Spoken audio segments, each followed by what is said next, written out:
Hello students, आज हम कक्षा 10वीं के विज्ञान और प्रौद्योगिकी की प्रयोग पुस्तिका भाग 2 में हम जो है साइंस 2 का आज हम 6वां प्रैक्टिकल देखेंगे। तो ये हमारा 6वां प्रैक्टिकल के बारे में देखो, प्रयोग की सूची है। प्रयोग की सूची में डेट डाल देना 6वें प्रयोग का। हमारा दूसरा प्रयोग हो चुका था, अब 6वां प्रयोग में डेट डालोगे 5/2/2021। ठीक है। फिर उसके बाद हमारा देखो प्रयोग क्या है, प्रयोग क्रमांक 6। ये तुम्हारा पेज नंबर 50 पर 50 पर पेज नंबर 50 पर तुम्हारा ये प्रयोग है।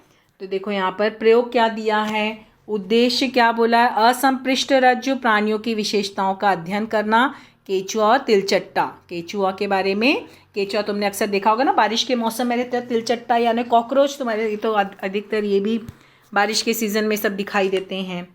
सामग्री, केचुआ और तिलचट्टे का नमूना, मतलब उनका नमूना रहेगा। फिर यहाँ पर केचुआ और तिलचट्टे का सावधानी पूर्वक प्रेक्षण करो, इनका विशेषताएं लिखो और इसके आधार पर केचुआ और तिलचट्टे का वर्गीकरण करो। हम लोग देखो अभी लेसन पढ़े थे ना हमारा प्राणियों का वर्गीकरण, उसमें तुम लोगों ने देखा था ना इन सब के बारे में। तो देखो अभी यहाँ पे तुम्हारे प्रयोग पुस्तिका में आकृति बनी हुई दी गई है और आकृति के इसमें नामांकित करना है। ठीक है।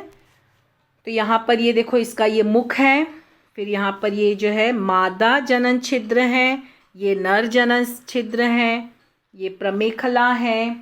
ठीक है, क्योंकि ये उभयलिंगी प्राणी है ना। तो यहाँ पर ये प्रमेखला ये खंड होता है ना इसका, ये खंड है और ये इसका गुदा द्वार है।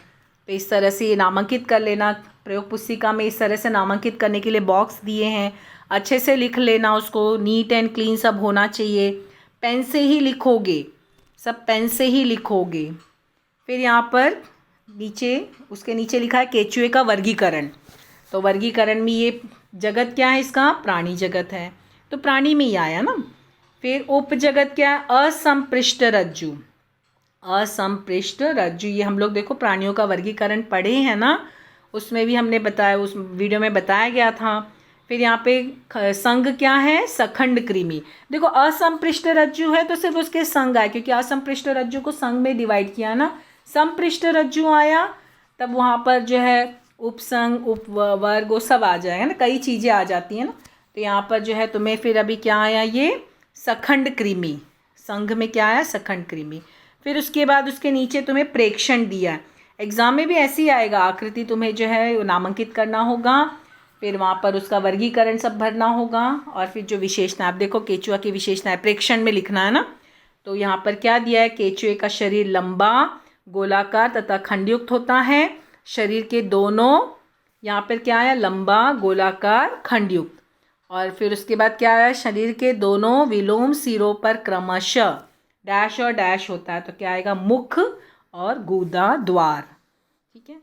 फिर उसके बाद यहाँ पे दूसरा पॉइंट है, शरीर, केचुआ का शरीर खंडयुक्त होता है। इसके शरीर में 14 से 16 खंड होते हैं। इसके शरीर में कितने खंड होते हैं, 14 से 16। फिर यहाँ पे केचुआ के शरीर में भूरे रंग का पट्टा होता है, इसे प्रमेखला कहते हैं। यह केचुए के शरीर में 14, 15, 16वें खंड में पाई जाती है। ठीक है। फिर उसके बाद केचुआ उभयलिंगी प्राणी है। केचुआ हमेशा मिट्टी को ऊपर नीचे करता रहता है, इसके लिए केचुआ को किसान का मित्र कहते हैं। कि मिट्टी को ऊपर नीचे करता है ना तो मिट्टी भुरभुरी हो जाती है, तो उससे क्या होता है, वनस जो उसमें फसल होती है उसको आसानी होती है, इसके लिए किसान का वो मित्र होता है। फिर यहाँ पे ठोस कचरा प्रबंधन में केचुए की सहायता से उत्कृष्ट प्रकार की केचुआ खाद बनता है। ये जो कचरा प्रबंधन में ना केचुआ खाद बनता है, तो ये ठोस कचरा प्रबंधन में केचुए की सहायता से उत्कृष्ट प्रकार की केचुआ खाद बनाई जाती है। फिर इसी में ही और भी है, पेज नंबर 51 पर, इसी में ही आगे पेज नंबर 51 पर तिलचट्टा यानी कॉकरोच के बारे में है। तो उसकी आकृति बनी हुई, आकृति को नामांकित करना है। तो ये उसका सिर है, फिर ये स्पर्शिका है, ये वक्ष है, ये पंख हैं, उदर है, उदर यानी पेट होता है, संयुक्त उपांग, लेकिन हम पेट नहीं लिखते हैं, विज्ञान में पेट को उदर लिखा जाता है। ठीक है। और संयुक्त उपांग ये नामांकित हो गया। फिर उसका वर्गीकरण दिया है। वर्गीकरण में क्या आया, प्राणी, असंपृष्ट रज्जु, फिर संघ में क्या है, संधिपाद, और फिर यह जो है वर्ग क्या हुआ, कीटक वर्ग में आया ना, कीटक में आया ना ये। और वैज्ञानिक नाम भी याद करना है तुम लोगों को, चूँकि वैज्ञानिक नाम तुम्हारे प्रयोग पुस्तिका में लिख के आया है, तुम्हें याद रखना है ये नाम, क्योंकि प्रैक्टिकल एग्जाम में लिखने के लिए आता है। फिर आया इसका प्रेक्षण। तो प्रेक्षण क्या है, प्रेक्षण में तिलचट्टे की विशेषताएं क्या लिखा है, तिलचट्टा का शरीर संकरा द्विपार्श्व सममिति युक्त। अब देखो ये छोटा सा रिक्त स्थान है तो तुम्हारा उसमें नहीं आ रहा होगा ना, तो तुम ऊपर थोड़ा अच्छे से लिख लेना, द्विपार्श्व सममिति युक्त होता है। इसके शरीर का ऊपरी पृष्ठभाग तथा निचला पृष्ठभाग चपटा होता है। फिर तिलचट्टे का संपूर्ण शरीर काइटिन युक्त बाह्य कंकाल से ढका होता है। अब यहाँ पे देखो रिक्त स्थान छोटा सा है, तो तुम लोग अच्छे से नीट एंड क्लीन थोड़ा सा ऊपर करके लिख लेना, ठीक है। काइटिन युक्त बाह्य कंकाल का होता है।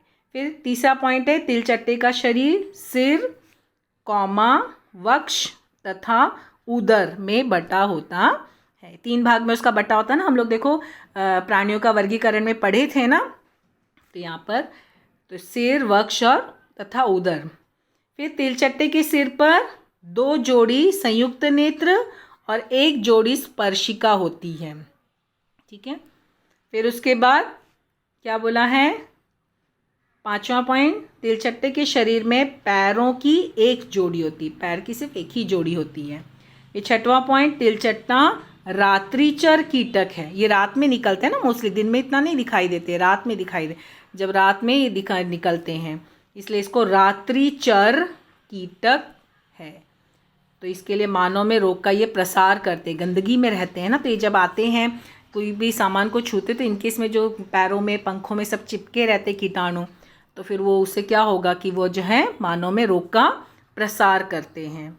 फिर डेट डाल देना यहाँ पर 5/2/2021, यहाँ पे तो टीचर साइन करेंगे। तो इस तरह से हमारा प्रयोग क्रमांक 6 कंप्लीट होता है। अगला प्रयोग अगले वीडियो में बताया जाएगा। Thank you.